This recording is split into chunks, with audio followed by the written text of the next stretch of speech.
Good morning, friends. Happy Monday. It is Social Media Monday, and I'm so glad to be with you here today. So I had braids in my hair yesterday, so this is what you get, second day hair, friends. It's kind of nice to be able to repurpose it.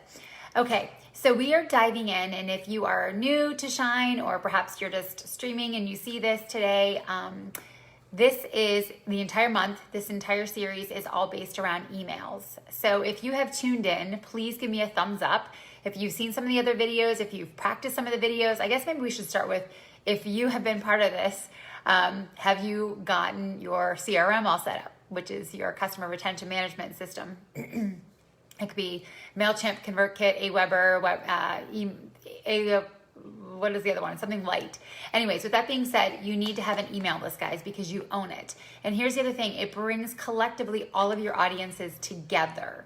So it brings everybody from your Facebook, from your Instagram, from your YouTube, it brings them all together. So we are going to dive into how to then engage your audience in the actual body of the email. So far we've talked about some different parts. We talked about the call to action, also called the CTA. And then we have also, there's been a couple other social media Mondays that I've done. And so today we're going to dive into the actual body of the email. If you subscribe to my email list, Shine with Franny, you will then get, I sent an email yesterday that talks about the special formula. So you can hop over to my website and that will be sent to you as well. Later this week, it'll be going out yet again, or you can hop on over to YouTube and check that out there. However, with that being said, I want to dive into a couple of the extra tips that you can use when you're writing the body of the email. So I'm a former English teacher, and give me a thumbs up or a shout out for any of you teachers here. I celebrate you, especially right now during COVID. I can't imagine how hard this is to do at distance learning, but I'm a former English teacher. And so with that being said, I would have to help writers, right? New budding writers, 5th, 6th, middle school age kids learn to write succinctly, but yet also expand, right? So that it wasn't a random stream of consciousness, but also so that it was, tight and polished. And so with that being said, that's what I'm going to hopefully share with you guys today too. So I wrote down some things because I knew I would forget some of them. Not forget them, but I want to make sure that you had this in order. So with that being said, when you're writing an email, guys, when you're drafting something, you want to keep it short and sweet. Right now, they said that it's actually gone down. The amount of time that people will actually read copy, they say, is now even less than what it was even a month ago or 3 months ago. So if you didn't know, video is where it's at. So if you can do video, I've converted almost all of my blogs over to video because I know it's getting a higher engagement, higher click ratios and things like that.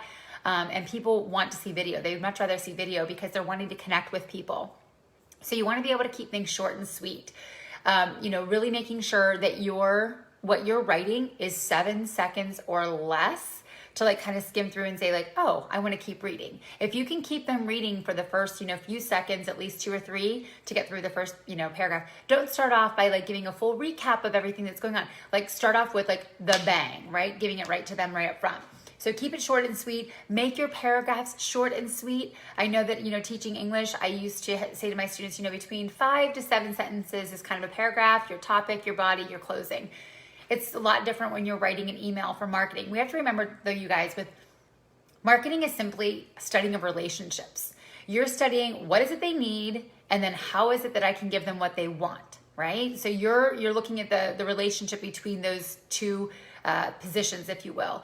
And so with that being said, you have to then craft your email so that it meets that need in the very beginning, so that they're like, oh yeah, that's definitely me. Oh, she's in my head. Oh yeah, I definitely want to, read more.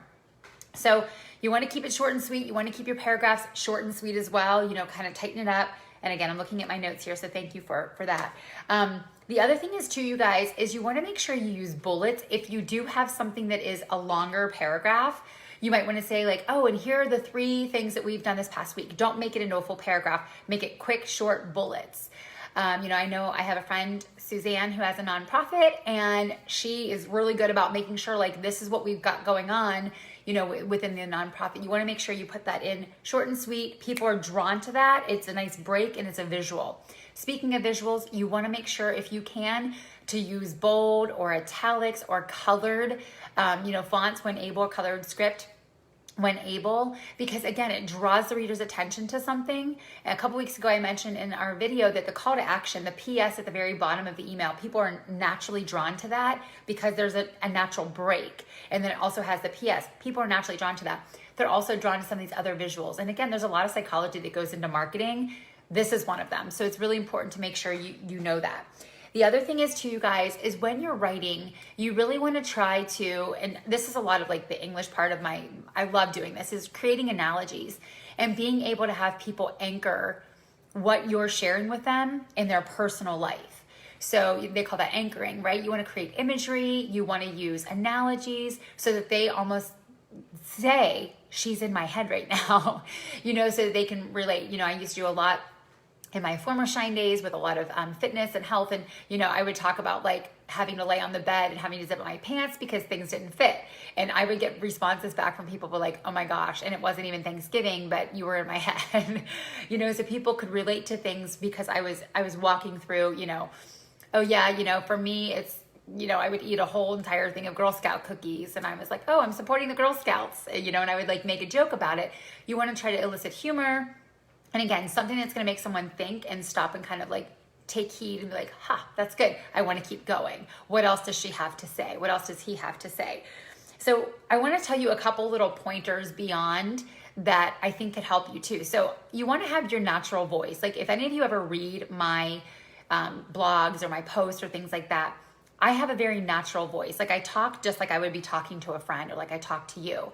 And so with that being said, one of the things that this is a total hack, you guys, you can take your phone and you can just record in it. You can hit your voice recorder.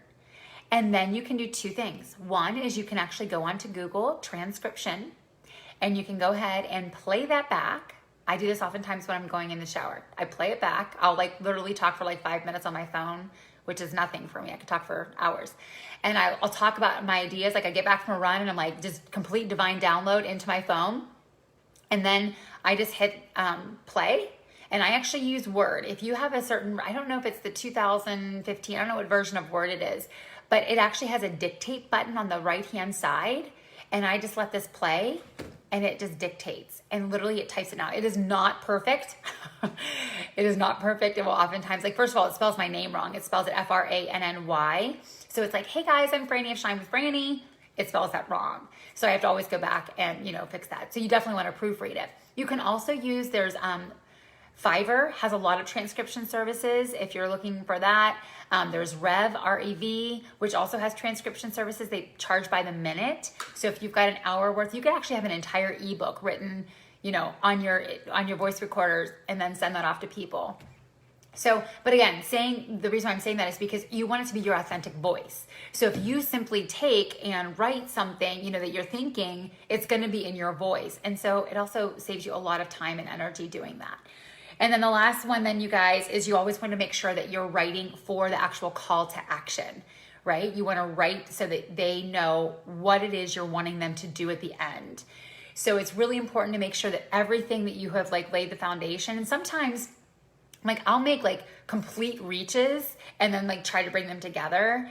And I've had people share with me that they like the way that I do that. Like I'll bring things of like the world, and then tie them into like the faith piece, or I'll bring things, of fitness or whatnot, or now of business, been trying to make more analogies with that. But you really want to try to bring those together and culminate them in that call to action, what you're asking them to do. Hey, donate here, reach out to me, message me, buy this product, or, here's the buy now button. But you want everything in that email to lead to that. So you really want to start with your focus, which is the reason why I did that in this sequence. I started with the call to action at the very beginning. Like you have to know why you're writing something, and then you work backwards. So this is all about the body of the email. So the last thing I want to share with you is if you don't subscribe to my emails, that I did send over, there's a 3-part formula. There's lots of different ways. Obviously marketing, like I mentioned in the beginning, is very much psychological. And so with that being said, there's so many different ways of engaging with your audience. And this one works really, really great for me. I'm not going to tell you what it is because I want you to go over. It's also on my blog on the website, so you can check it out there too. But I would love to hear from you guys. For those of you who do have your own businesses, for those of you who do have, your CRM set up, How exactly are you using it? What are some of the pointers or the tips that you use? Was there anything that I shared today that you're going to try and implement? Copywriting is big. I have a friend that's all she does. She's a former lawyer, and she's amazing. And guess what? Her sales pages go for $15,000. She will write one sales page for $15,000 because there's so much that goes into that. Because here's the thing. If she writes for a big name, she has a couple of big name, high profile clients. And if they launch something and they get $175,000, their $15,000 investment is nothing. So let me just tell you, words have power. We know from the Bible, right? Power of life and death is in the tongue. So it also starts in your mind, which then becomes your words, which then become, of course, your writing. So we know how important that is. So let me know. I'd love to hear from you guys. I also do copywriting for people. I don't know if you guys know that. For some of you who might need a little bit of support in that area, somebody has actually asked me if I would offer a copywriting class, just to be able to be authentic with your voice. So that might be coming up right now. I've got too much going on, so it's not on the horizon as of yet, but it's not to say that it won't be in the future. So much love to you guys. Have a great day. Thanks so much for tuning in, and I'd love to hear from you. So by all means, you can check me out on all social platforms. I'm even on Twitter, LinkedIn, all those things. But then, of course, drop me an email, hello@shinewithbrandy, and I'd love to connect with you. Have a great day and get to those emails. Talk to you guys soon.